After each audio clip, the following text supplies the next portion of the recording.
Olá! Em um mundo de crises e desafios espirituais, qual o papel do cristão em meio à sociedade atual? A segunda lição do primeiro trimestre de 2021 aborda os caminhos e decisões que a jovem Esté tomou para poder tomar rumo à sua vida. Nosso desejo é que você assista essa aula e fique conosco até o final desse vídeo.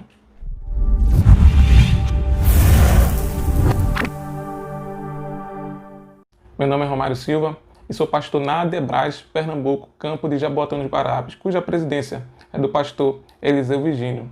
Antes de iniciarmos a nossa aula, eu quero agradecer a Deus pela audiência do nosso canal e por você também, por tudo aquilo que você tem contribuído, por estar assistindo nossos vídeos e compartilhando o nosso conteúdo. Sabe de uma coisa, sem essa audiência, o nosso canal não faz sentido.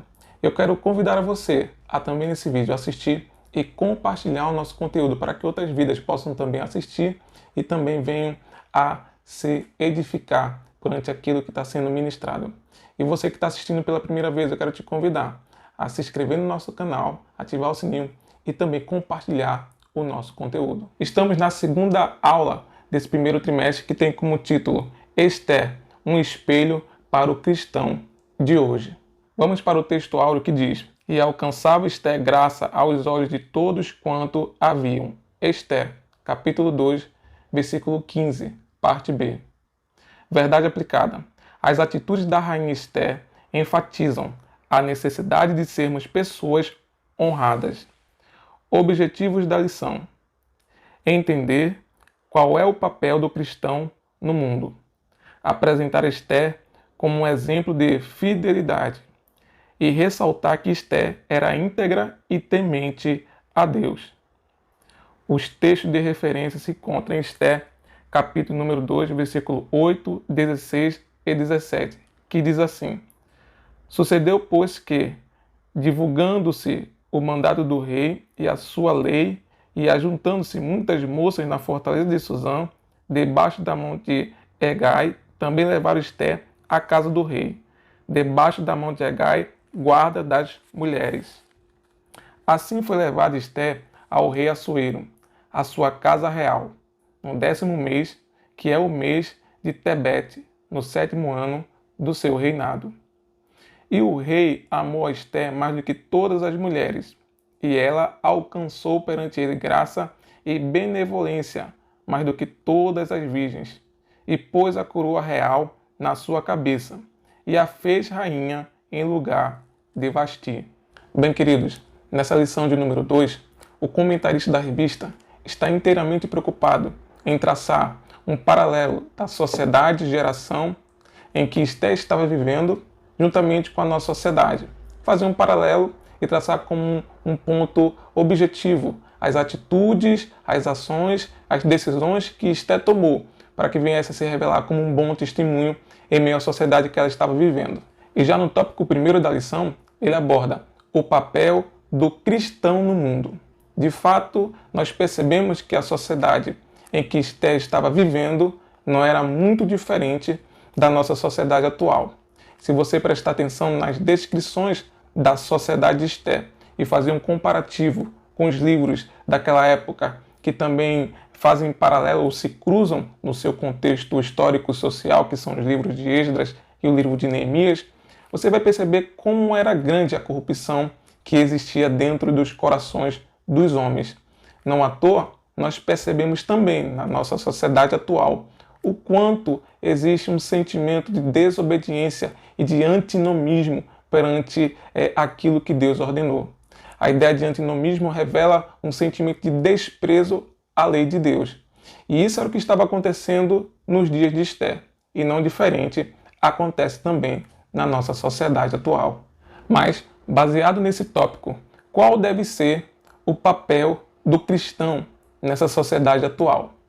O autor diz que a primeira coisa que o cristão deve se preocupar em estabelecer na sua vida para a sociedade de hoje é um testemunho que revele o seu amor para com Deus. Ele foi muito feliz, mas eu quero aqui acrescentar mais alguma coisa. Muito mais do que a necessidade de nós revelarmos o amor pelo qual nós temos para com Deus, nós devemos revelar essa sociedade o amor de Deus para com as nossas vidas. Afinal de contas, foi Ele quem nos amou primeiro.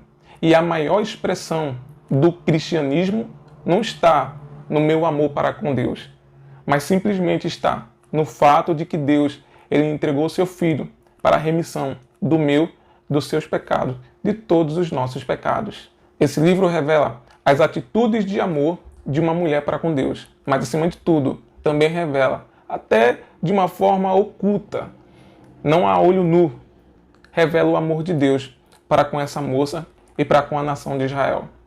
O cristianismo é uma mensagem, e a mensagem do cristianismo é que Deus amou o mundo. E nós, como servos do Senhor, temos um dever, temos um papel e um objetivo de declarar e propagar esse mundo o verdadeiro amor de Deus.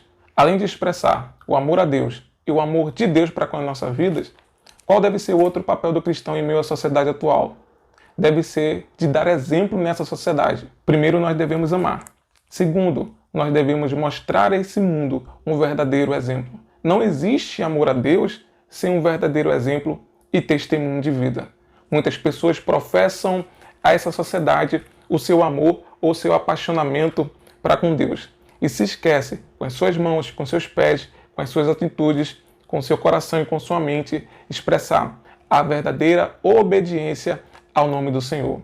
O comentarista diz que um dos exemplos que nós devemos dar a essa sociedade atual de que nós amamos a Deus é simplesmente negando o mundo. Não existe nenhuma relação do amor a Deus e uma dedicação total e amável a esse mundo. Ou amamos a Deus ou negamos esse mundo. E nesse sentido de negar o mundo, parece que a igreja tem acompanhado, até de uma forma justa, as transformações da sociedade, as mudanças culturais da sociedade. Mas, infelizmente, apegado a isso, a igreja parece que tem dado a mão às transformações e evoluções imorais dessa sociedade.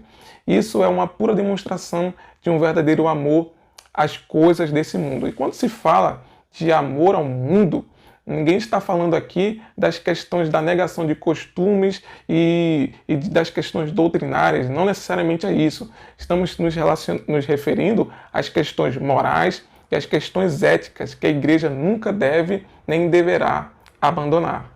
Qual é o papel do cristão nesse mundo? Além de amar a Deus, dar um exemplo negando as coisas desse mundo, o cristão deve deixar florescer o seu sentimento de fé. Não existe amor a Deus sem o desprendimento da fé. E não existe um rompimento com as coisas desse mundo sem a ferramenta da fé. Na verdade, a fé é o combustível que me faz me desvencilhar desse mundo. A fé é o combustível e a ferramenta que me liga a Deus. A fé é um instrumento e uma ferramenta que me dá a possibilidade de seguir a Deus em tempos bons e também em tempos maus. Nós precisamos cada vez mais externar a essa sociedade sem esperança, sem perspectiva de vida, o amor a Deus, um exemplo verdadeiro de um cristianismo puro e fiel e, acima de tudo, uma vida de fé. Até porque as Escrituras nos afirmam que sem fé é impossível agradar a Deus. Enquanto a igreja está manifestando atos de fé, ela agrada a Deus e chama a atenção dessa sociedade sem esperança e sem perspectiva de um futuro melhor. No tópico de número 2 dessa lição, o comentarista da revista fala da fidelidade dessa moça e jovem Esté perante Deus. E é muito importante a gente trabalhar esse conceito de fidelidade fazendo um apontamento para a saúde emocional pelo qual essa moça vivenciou. Esté não foi um humano que foi fiel a Deus apenas no sentimento e no momento de bonança. Esté foi uma moça que foi fiel a Deus nos momentos mais difíceis da sua vida também. É muito importante a gente nutrir um sentimento de obediência e de fidelidade a Deus em todo o tempo e em todos os lugares e, por que não dizer, diante de muitas pessoas que estão ao nosso derredor. Esté foi uma moça que viveu diversos conflitos em sua vida. A gente pode apontar, por exemplo, alguns conflitos no âmbito interno e no âmbito externo. Sob o ponto de vista interno, a gente reconhece que ela passou pelo problema do luto. Perder pai, perder mãe, não é uma coisa fácil. Muitas pessoas já velhas, eu conheço pessoas que já velhas sofrem há muitos anos por conta da perda do pai e por conta da perda da mãe. E essa moça aqui perdeu seu pai e sua mãe logo cedo. Quão difícil foi para Esther vivenciar um sentimento de retidão, de fidelidade a Deus diante dessa perda, diante do luto. Mas ela foi fiel. Ela foi fiel e fez a diferença em meio a esse conflito interno que existia dentro do seu coração. O outro sentimento, ou talvez o outro problema que Esther venceu, foi sob o ponto de vista externo na sua vida. Porque na sociedade em que ela estava vivendo, era uma sociedade extremamente conturbada. Esse livro de Esther, quando você lê de forma calma, de uma forma bastante observadora, você vai perceber que parece aqueles filmes de era medieval, repleto de traições e de conspirações. Na verdade, o coração do ser humano é um coração maligno. E o livro de Esther revela todo o sentimento de promiscuidade e de maldade que existia dentro do coração do ser humano. De fato, nós percebemos que essa moça venceu os conflitos dentro do seu coração e também os conflitos externos que existiam ao seu redor. Em outras palavras, ela soube dar exemplo, ela soube fazer a diferença, mesmo passando por todos esses problemas. E em meio a essa situação de conflito pelo qual essa moça passou, você vai perceber que Deus ele não ficou isento de trabalhar na sua vida. Observe uma coisa, que o livro de Esther, você não vai encontrar o nome de Deus ali. Você não vai encontrar de uma forma nítida, em letras garrafais, a mão de Deus ali fazendo, ou a manifestação profética ali acontecendo. Mas você vai perceber que Deus ele controla toda a história. Deus ele não controla a história sob uma perspectiva apenas micro, mas Deus ele controla a história sob um âmbito macro da coisa. Deus ele não controla uma pessoa, Deus ele controla uma sociedade, Deus está controlando ali todo o reino, Deus está controlando ali uma população. Deus não controla o sentimento bom que existia dentro de Esther. Deus controlava também tudo aquilo que estava acontecendo dentro do coração de Amã. Isso demonstra que o nosso Deus tem o controle sobre todas as coisas. E acima de tudo isso, enquanto Esther estava sendo obediente mediante a um conflito que existia no seu coração, a Bíblia vai dizer que Deus tinha as suas estratégias. E é justamente isso que o comentarista aponta no tópico 2.2, que Deus ele tem as suas estratégias. E o próprio profeta Naum, no capítulo 1, versículo número 3 do seu livro, ele vai dizer que Deus ele tem o seu caminho em meio a tormentas e tempestades. A gente, às vezes, quer que Deus venha de uma forma do nosso jeito, ao nosso gosto, ao nosso desejo. Mas, às vezes, Deus age no silêncio. Às vezes, Deus age na dor. A estratégia de Deus não é a minha estratégia. O modo de Deus não é o meu modo de agir. Mas o mais importante nisso tudo é que, mediante essa estratégia de Deus, Ele age de forma tremenda para restaurar o nosso coração e trazer vida em nossa situação. O mais importante não é você apenas perceber os caminhos e as estratégias de Deus para a sua vida, mas acima de tudo, você entender, perceber e aceitar o propósito de Deus para o seu coração e para a sua vida. Lembre de uma coisa, enquanto a ideia de estratégia aponta para os caminhos que Deus está traçando, mas enquanto a ideia de propósito, nós percebemos os caminhos que Deus traçou para a nossa vida. Na estratégia é o caminho, os passos de Deus, mas no propósito é o meu e os teus passos na caminhada. Tem gente que aceita até a estratégia de Deus, mas não aceita o propósito que Deus traçou para a sua vida. E você vai perceber que na vida de Esther existiam dois momentos. O momento em que ela estava marginalizada, em que ninguém enxergava, em que ela era simples candidata, com uma beleza até então, mas que ninguém a percebia em meio à sua sociedade, porque ela vivia praticamente nos porões daquele império. Mas você vai perceber que diante disso, essa moça aceitou o propósito de Deus para o seu coração. Porque tem gente que só aceita o propósito do palácio, mas não aceita o propósito daqueles que vivem debaixo, no submundo, sem ser percebido. Mas Esther aceitou todo e qualquer propósito de Deus. Saiba de uma coisa, muitos projetos e propósitos de Deus do palácio, antes de se concretizar no palácio, vai se concretizar em muitos desertos, em muitas tribulações. Antes das alegrias, você vai vivenciar muitos sentimentos de tristeza, de dor, mas nunca se esqueça que Deus tem uma estratégia para te dar vitória e te fazer feliz. Chegamos no tópico 3, que tem como título Esther, mulher íntegra e temente a Deus. É interessante perceber que existe uma cultura que diz que, biblicamente falando, a mulher é tratada como um objeto.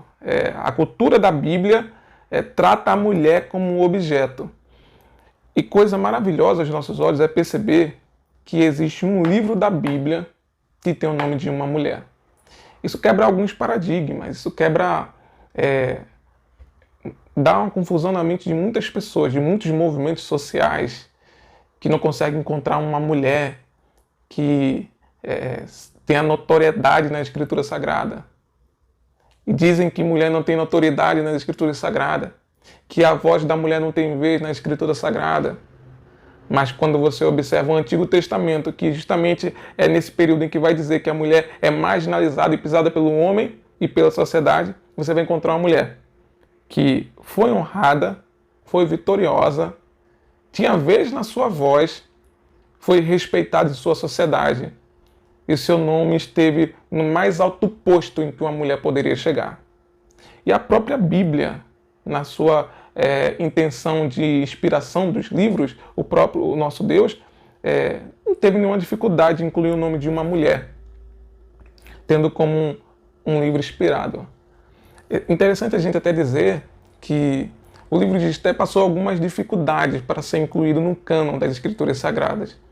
Mas em nenhum momento o livro de Esther ele enfrentou essa dificuldade por falar da fidelidade de uma mulher. Você não vai perceber que o livro de Esther passou por um processo de dificuldade para entrar como um livro inspirado porque fala de uma notoriedade feminina, mas simplesmente pelo fato de não ser evidenciado através de seus escritos o agir de Deus.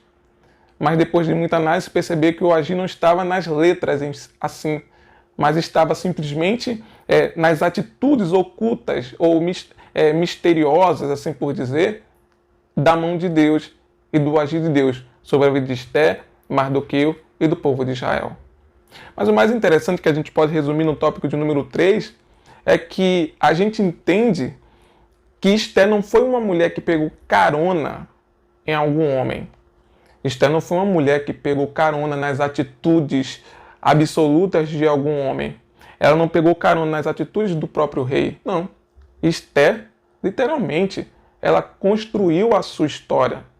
E eu quero deixar uma mensagem aqui para todas as mulheres que estão me assistindo, sejam professoras ou alunas da Escola Bíblica Dominical. Deus tem uma bênção para cada uma mulher. Deus tem uma bênção para um homem, mas Deus tem uma bênção para a mulher também. E as mulheres que estão me assistindo precisam entender que vocês são capazes de construir a sua própria história. Porque assim diz a Escritura Sagrada. Deus tem uma bênção para você. Deus tem uma bênção para a sua família. E a bênção que Deus tem para a sua família também está condicionada àquilo que Ele colocou sobre a tua cabeça. Queridos, chegamos ao final da nossa lição. E eu quero agradecer a você pela audiência. Também quero pedir para que você que assistiu esse vídeo até o final, que você possa se inscrever no nosso canal e compartilhar o nosso conteúdo para que vidas possam ser edificadas e abençoadas através desse conteúdo. Que Deus te abençoe, em nome do Senhor Jesus Cristo.